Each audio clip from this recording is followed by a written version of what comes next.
Bonjour à tous et bienvenue sur un nouvel épisode de Nous Entrepreneurs. Aujourd'hui, je reçois Mamadi Diakité qui a fondé l'entreprise DTech avec son frère. Bonjour Mamadi, Bonjour Benjamin. bienvenue. Est-ce que tu peux tout simplement te présenter et nous dire comment tu t'es retrouvé à la tête de DTech, s'il te plaît? Alors moi, j'ai une formation très classique entre guillemets d'ingénieur en informatique. Voilà, j'ai fait mes études à Lyon entre 2004 et 2009. Hein. Puis bon, j'ai fait quelques années en tant que salarié et puis ensuite quelques années en tant qu'indépendant. Donc travaillé pour différentes sociétés à Lyon et même à Paris. Bon. Et puis bon, en 2016, l'envie d'entreprendre a repris le dessus et puis voilà, je suis parti là-dessus avec mon frère qui est du coup associé depuis maintenant 7 ans. Ok, ton frère Nabi, c'est ça? Nabi, c'est ça. Ok. Alors tu dis, l'envie d'entreprendre m'a repris. Ça veut dire quoi? Il y avait elle existait déjà avant. T'avais déjà fait un test. Tu peux nous en dire un petit peu plus? En fait, le truc, c'est que moi, j'ai commencé à travailler en 2009, en sortant d'études, et j'avais déjà immatriculé ma première boîte. En fait, Ok. je savais que j'allais entreprendre. Maintenant, la question, c'était à quel moment. Voilà, il faut se lancer. Bon, ben, forcément, en sortant d'études, voilà, on ne sait pas faire grand-chose encore. Donc, bon, quelques années, 3 ans en tant que salarié pour prendre un peu d'épaisseur et puis apprendre aussi le métier de développeur, hein, qui est à la Ouais. base vraiment mon expertise. Et puis bon, ben, au bout de 3 ans, on se dit voilà, bon ben, ok, ce Sierrette là, il est à côté, il faut en faire quelque chose. Bon ben, il n'y a pas de bon moment pour se lancer. Et on est en 2013 à ce moment-là. Voilà, le marché du freelance en développement, hein, c'est pas du tout celui qu'on connaît aujourd'hui. Mais beaucoup moins de monde, les entreprises étaient beaucoup moins à l'aise aussi avec cette notion-là Ouais. d'indépendant. Et bon, n'empêche, j'ai quand même pris mon courage à deux mains et puis voilà, quelques années, 3 ans et demi également en tant qu'indépendant pour un peu se confronter à la paperasse et toutes les difficultés d'un jeune entrepreneur. Et puis, bon, ben, ensuite, assez rapidement, on se dit, bah, faut qu'on aille, on passe à l'étape d'après et tous les deux, ben, on fusionne nos activités en quelque sorte et puis on va un peu plus loin, quoi. Ok. Alors on rembobine un petit peu. Donc tu parles d'indépendants. Là, je pense que vous êtes une vingtaine, c'est ça, hein, C'est ce que ça. tu me disais. Est-ce que tu peux nous dire un petit peu aussi, c'est le moment de dire ce que propose DTech et à qui? Complètement. Alors, en fait, nous, le parcours est assez atypique. Parce que du coup, avec Nabi, quand on se lance, effectivement, lui aussi, d'ailleurs, de son côté, hein, il a été quelques années en CDI, alors beaucoup moins longtemps que moi. Il a été, je crois, 1 an et demi en CDI en tant que salarié. Puis bon, ben, je pense que la vie était encore plus forte chez lui. Il s'est lancé tout de C'est quoi? suite en C'est ton indépendant. petit frère alors, c'est ça? C'est mon jeune frère, ouais. Ok, ouais. C'est mon jeune frère, donc il se lance assez rapidement en indépendant. Et puis voilà, en 2013, on se dit, voilà, on fusionne les deux activités parce qu'on savait qu'on ne voulait. La phase d'indépendant était vraiment une phase d'apprentissage, donc ça, on le savait. Donc, ben, en 2016, on a une boîte d'une personne, de deux personnes plutôt, des techs. Et là, le projet est très clair au début. On sait qu'on veut être éditeur de logiciel. Bon, et c'est d'ailleurs l'une de nos activités principales. C'est l'activité principale Ok. aujourd'hui. Mais le fil, c'est que ben, quand on se lance dans l'édition de logiciels, en particulier pour les TPE-PME, en fait, c'est un marché qui est assez concurrentiel. Hmm. Finalement, il faut réussir à trouver les premiers clients, adresser les premiers besoins. Et c'est pas évident d'avoir un produit. Ça prend du temps de construire un produit. Donc, forcément, en 2016, on n'a pas encore grand-chose. Mais ce qui fait qu'en fait, l'entreprise prend un virage à ce moment-là qui est bah, celui de la formation.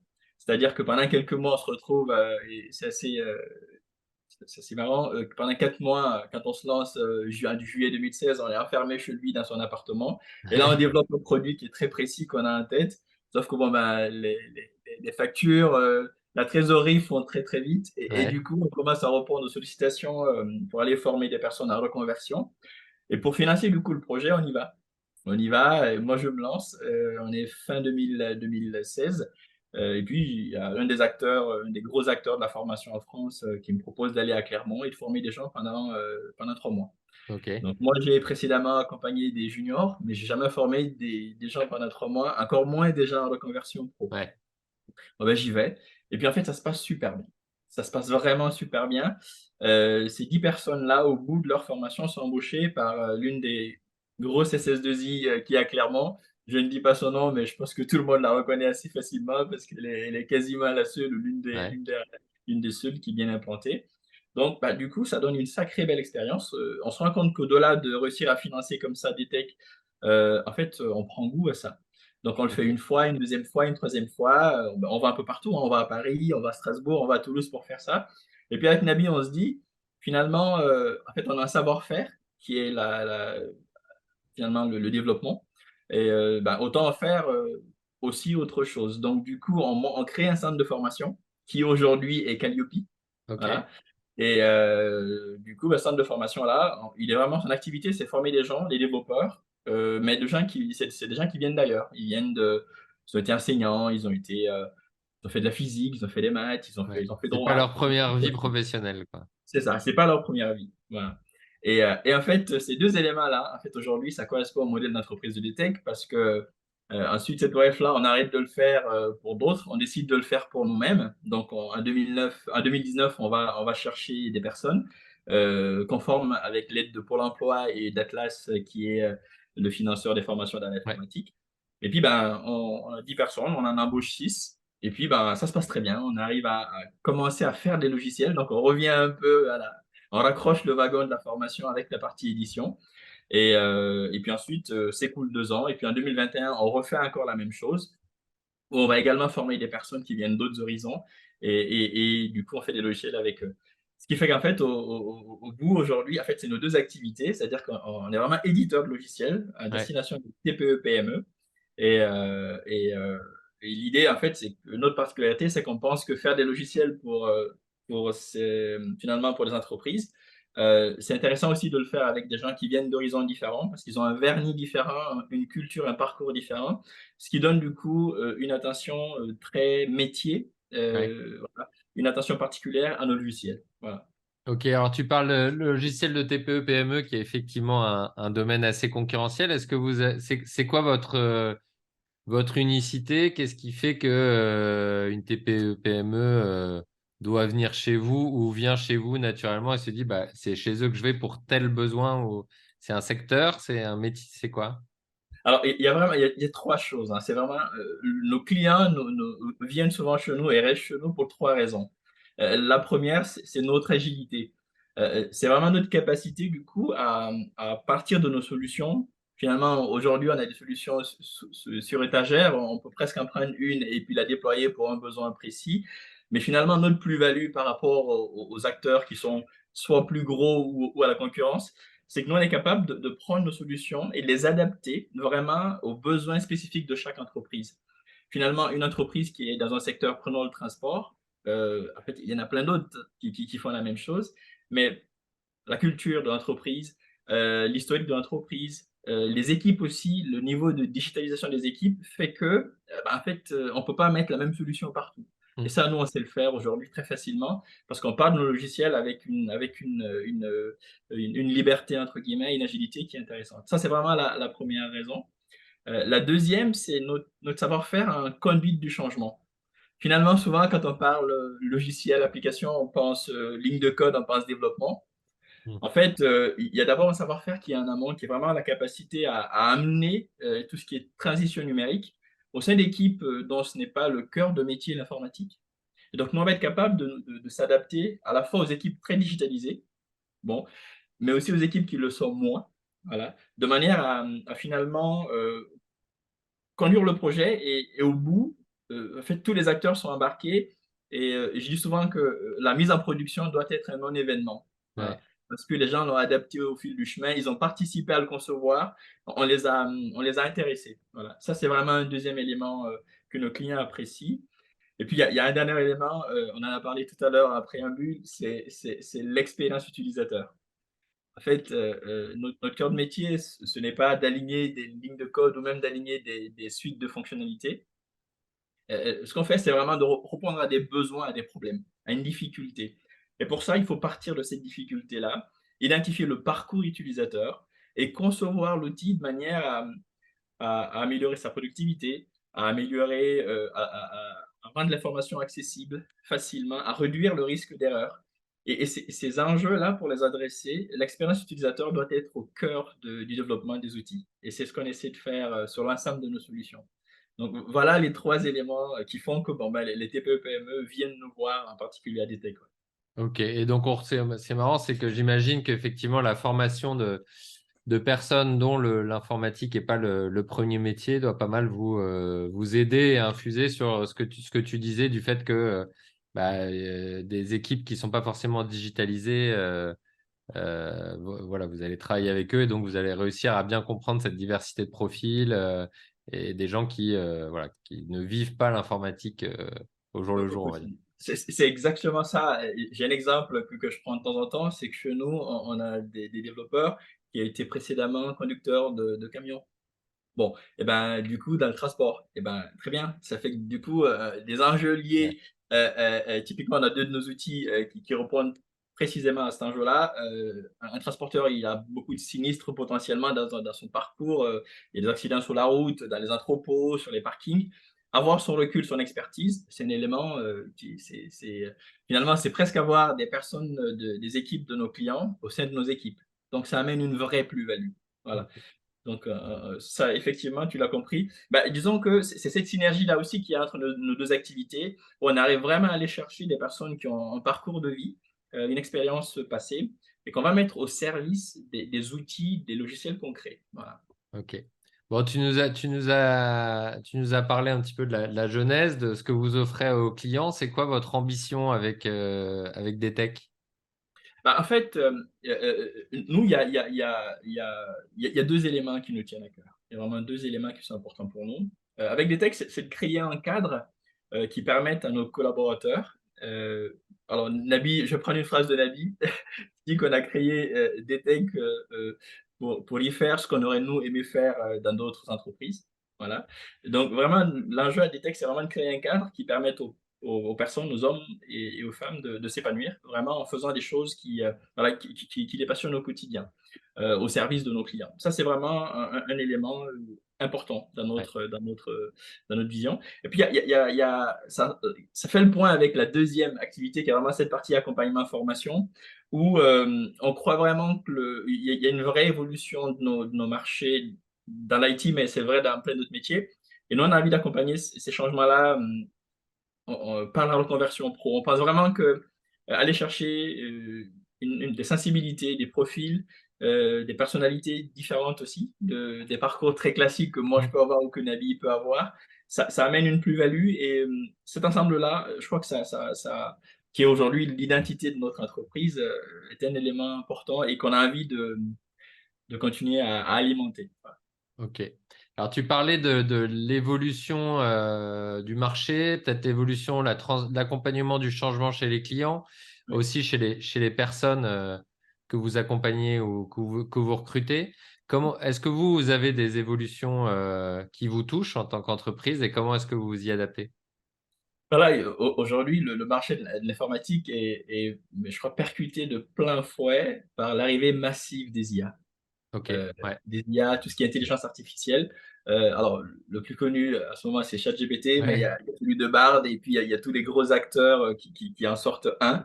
Et je crois que ça, c'est quelque chose qui va amener une transformation profonde dans nos métiers et dans ceux de nos clients, en fait, Ouais. en réalité. Et donc là-dessus, on essaie aujourd'hui, nous, de tirer parti de ça, c'est-à-dire qu'il y a un vrai travail au sein de notre centre de service, qui est d'ailleurs basé à Lyon. On essaie de faire un travail aujourd'hui pour intégrer ces IA-là, alors pas pour en faire des gadgets, parce que du coup, la plus-value, elle est très limitée dans ces cas-là, pour vraiment amener du fond, de la plus-value pour nos clients. Un exemple concret, c'est qu'aujourd'hui, on va essayer de travailler sur des aspects prévention dans destination des TPE-PME, Ok. en analysant par exemple des litiges, des sinistres, des incidents. Quand on prend un atelier, par exemple, ou un entrepôt, sur une durée de 1 an, 2 ans, 3 ans, il se passe beaucoup de choses, dont des incidents. Ça fait partie du travail. Un colis qui va tomber, voilà, une palette qui va percuter une autre. Finalement, nous, l'analyse de ces incidents-là, à travers de l'IA, va nous permettre de sortir un ensemble de préconisations et qu'on va du coup pouvoir partager avec les équipes par de la formation, par de la sensibilisation, dans l'idée d'anticiper le risque au lieu de le traiter une fois qu'il est là. Mm, Et ça, c'est quelque chose qui a un impact très important parce que du coup, ça va avoir un impact sur le coût financier. Moins de sinistres, moins de litiges, bah, du coup, c'est de la marge aussi ouais. qu'on va ménager. Et puis aussi, c'est aussi un enjeu de responsabilité par rapport aux collaborateurs. Voilà. Des collaborateurs qui savent que l'entreprise est vigilante à leur bien-être voilà, sur site. Voilà, donc ça, c'est typiquement un élément, un exemple précis d'utilité de l'IA qu'on essaie aujourd'hui d'intégrer dans nos outils. Très bien. Et ouais, c'est marrant, j'ai jamais vu comme ça, mais quand tu en parles, j'ai l'impression que ça fait longtemps que, donc on parle plein d'IA en ce moment, évidemment, tout le temps, mais avant, on a parlé beaucoup de big data, mais quelque part, il n'y avait pas d'exploitation de ça. Donc, il y a plein de boîtes qui ont stocké de la donnée. Et là, il y a l'IA, en fait, notamment, vient permettre d'exploiter d'une manière C'est ça, accessible c'est ces ça. données qu'on a stockées depuis 10 ans, là, sans savoir ce qu'on a. En disant, il faut tout garder, mais on sait pas trop quoi en faire, quoi. C'est exactement ça, Benjamin. C'est exactement ça. L'idée, c'est d'aller exploiter parce que l'IA va avoir une capacité d'analyse lorsque c'est bien maîtrisé, lorsque c'est bien piloté, qui va être très poussée. Elle va être capable d'absorber une quantité d'informations qu'on peut difficilement, en tant qu'être humain, absorber et analyser en peu de temps. Et c'est aussi les données qui évoluent dans le temps. C'est-à-dire qu'une recommandation qui est valable, je veux dire, en janvier 2023, un an après ou même Ouais. 6 mois après ne sera pas tout à fait la même parce qu'elle aura été enrichie par d'autres données. Et donc, c'est exactement ça. C'est exactement ça. Ok. Bon, le temps file, c'est un format qui est un peu frustrant parce que on pourrait parler des heures, mais j'essaie de garder le format un petit peu court. Est-ce que tu peux nous partager un apprentissage de alors je sais pas, depuis 2009 ou 2016, tu choisis de ton métier d'entrepreneur que tu pourrais partager? Alors, les apprentissages, il y en a beaucoup, mais je crois que celui, moi, qui m'a percuté le plus, c'est la gestion de l'humain. La gestion de l'humain. Finalement, on se rend compte que quand on est entrepreneur, fortiori dirigeant d'entreprise, alors nous, on vend des logiciels, bon, on fait de la formation, etc. En fait, on fait d'abord de l'humain. C'est d'abord de l'humain. Et finalement, le vrai enjeu de nos métiers aujourd'hui, c'est de réussir à gérer cette dimension humaine avec, je crois, de manière efficace parce que je crois aussi que les aspirations des générations qui arrivent derrière sont aussi un peu différentes des nôtres ou de celles de nos parents encore. Et je crois qu'il y a là un apprentissage sur une capacité à créer un cadre où les gens vont à la fois être épanouis, et du coup être efficace et productif parce que c'est aussi le but dans une entreprise. Mais il faut que ça puisse se faire avec une forme d'équilibre vie pro, vie perso parce que voilà, on ne se définit plus, en tout cas tout le monde ne se définit plus que par le travail. Le travail parfois devient un élément secondaire, mais ça ne veut pas dire que les gens ne sont ni impliqués, enfin ils sont pour autant impliqués, mais leurs priorités sont peut-être ailleurs. Et donc Ouais. il faut être capable de gérer ça. Et ça, c'est quelque chose que je crois que j'ai appris et durant ces années-là et sur lequel, en tout cas, on a envie d'avoir une attention particulière à des techs pour à la fois garder les bons talents, aussi attirer les bons talents, tout en créant presque une forme d'intrapreneuriat où les gens ils ont Mm. cette liberté-là, qui est un mélange de liberté, flexibilité, mais en même temps efficacité, enjeu, productivité. Voilà. Ok, bon, génial. Une dernière question ou une actualité, donc une dernière question que je ne t'aurais pas posée à laquelle tu veux répondre, ou alors une actualité, un message que tu veux faire passer à nos auditeurs.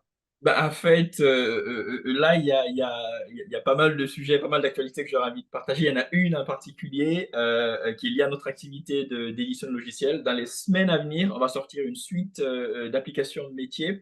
Et jusque-là, il y a une vraie barrière que les TPE, PME rencontrent souvent, c'est la barrière aussi du coût. Parce qu'un logiciel, ça a un certain coût. Du coup, nous, on a fait le choix ces derniers mois de travailler à les mettre sous forme d'abonnement, un SaaS, pour Ok, utiliser un mot qui est assez connu, de manière à ce que le coût pour ces entreprises-là soit plus supportable et finalement qu'elles aient une forme de flexibilité à s'abonner sur un nombre de licences et puis bah, arrêter au bout de 3 mois et puis reprendre ensuite ok. 3 mois après.